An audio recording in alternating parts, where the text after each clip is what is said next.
Hey, Coalition Radio here doing a few sidebars with folks from the business community. I'm going to allow them to introduce themselves and give a general reaction to the indoor mask mandate announced by the Governor McKee today. Chris Parisi from the Rhode Island Small Business Coalition. I'm also here. Rick Simone with the Federal Commerce Association and the Ocean State Coalition. Two gentlemen, by the way, who've been very active on behalf of their respective communities, and the coalition generally applauds that type of grassroots organizing, and boots on the ground and a lot of worn shoe leather and a lot of cell phone calls. Lots of cell phone calls for sure. Mr. Parisi, why don't you go first? What's your reaction today? Sure. Originally we are never for anything that imposes any type of mandates on our small businesses. Small businesses have had a difficult time dealing with this crisis for the past 2 years, and the last thing that they want is something added, an additional burden. So we don't support any type of measure that increases the burden for our small businesses. We do understand the health situation that we're in. We understand that the governor is listening to the Department of Health, listening to the hospitals, into the systems, and that's something needed to be done. And we do appreciate that we were at least part of this conversation so that he can listen to our small business community as we're listening to them a lot, to ensure that there is some type of balance that ensures that our small businesses, especially those under 250, don't have a full mask mandate.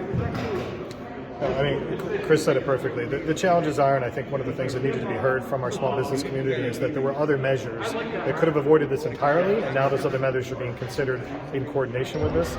Some of the things today, I mean, people are not be able to get boosters. We have people that are trying to get appointments, and they can't get them right now. They're 2 weeks out, 4 in the morning. PCR tests are taking 72 hours or longer to get back.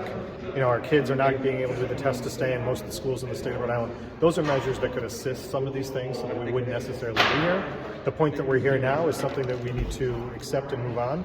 And we think listening, as Chris said, the fact that we could have 250 less considered as a small business and show that you're vaccinated in a state where we have a high vaccination rate is going to help consumer confidence at this time for our business owners to function.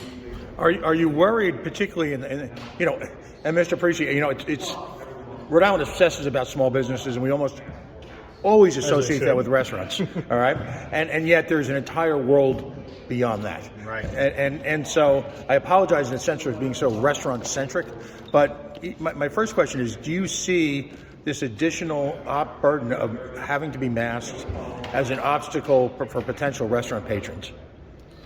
Well, if it's a restaurant question, I'll refer to you, Rick. So, thank you. The restaurants absolutely do not want it. I'd say the vast majority of them feel that this is going to be a burden. We're thankful at this point that we do have some time till Monday of this coming week to figure out how we can explain this, how we can get it across for them to show their proof of vaccination, and what that means to the businesses. We have recommendations that we're obviously voicing to make the burden less. We don't want to make it higher.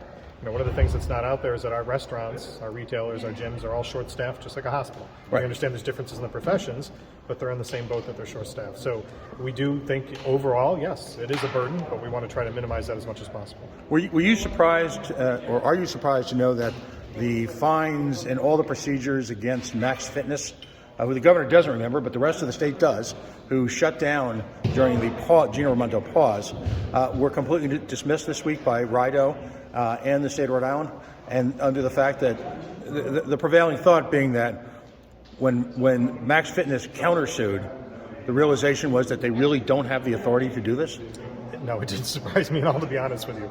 There was major discussion throughout the pause, throughout the times of former Governor Raimondo, about what those fines were, about how enforcement was in place. So it doesn't surprise me. I mean, Chris and I can both tell you that there were instances that we stepped up on behalf of our constituents to say that the things that were happening and how it progressed was not correct. I think we were in a vacuum at that point. I think now we're better prepared, and as the governor said today, there are no major plans of how to go out and push this enforcement, and I think that that's something they're going to give a lot of thought to over the 30 days that we have to deal with this. All right, very good, gentlemen. Again, thank you for your advocacy and your hard work. It's great to see the faces behind the voices. You guys are fixtures on places like talk radio and in print media, but as a small businessman myself, I am genuinely grateful for your ongoing efforts, and I hope everyone acknowledges that you every day have to fly in the face of some challenging conversations. For sure, to say the least. For sure. Merry Christmas to both of you. Same to you.